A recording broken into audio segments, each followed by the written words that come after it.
everyone. My name is Ryan Tanaka. This is Kenny Durell. We're part of the Code for San Francisco Fire Risk Project, and we'd like to talk about a little bit today. Our project is basically a predictive model that will try to assess fire risk in the San Francisco area. And I started working with this project about a year ago when, right around election time. Up until that point, I wasn't really you wouldn't consider me a political person, but I felt like I had to do something. So I started going to the Brigade nights every week, and long story short, I now work for the city. So I went all the way. My name's Kenny. I don't have quite the awesome trajectory as Ryan yet, but I did have a similar experience, feeling disillusioned in my job and wanting to give back in some way, and so jumped into this fire risk model as well. So we should go to the next slide scene.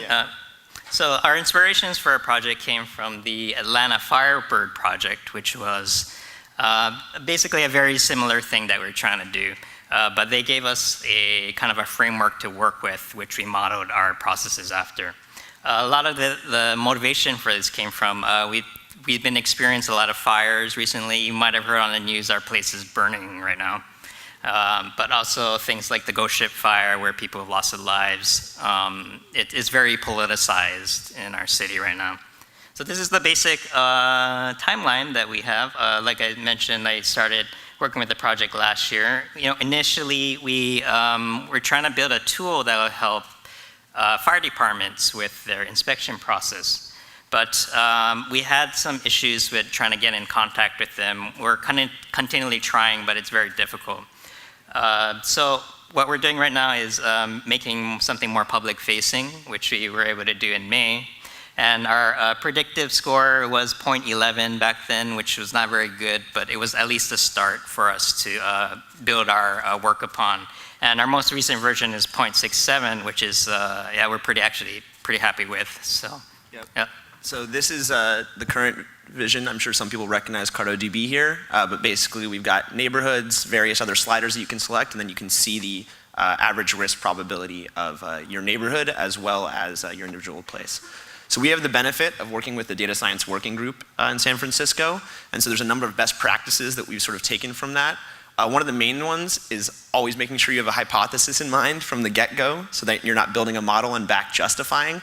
As well, this helps with feature selection, so you can get people involved that aren't necessarily data scientists because they might have domain knowledge or some idea about what kinds of features might help, and it helps you hone in faster. As well, finding that fundamental layer that's going to connect all of these various data sources together is key, especially when you're dealing with any geodata. Luckily, San Francisco uses an EAS, which was huge. And then obviously, any data scientist would attest this. It's mostly cleaning and preparation, so focusing as much of your effort you can on that and visualizing data to understand how it interacts.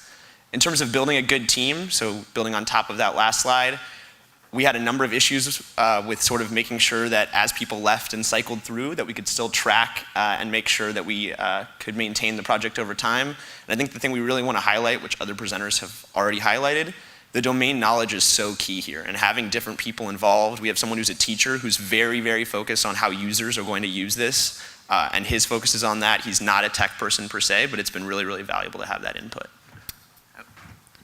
So yeah, this is a more general managing projects kind of thing, but I found it very helpful to ask people why they're there. We have different people with different motivations. Some people are looking to build their skills. Some people are actually actively looking for work and want something to put on their resume.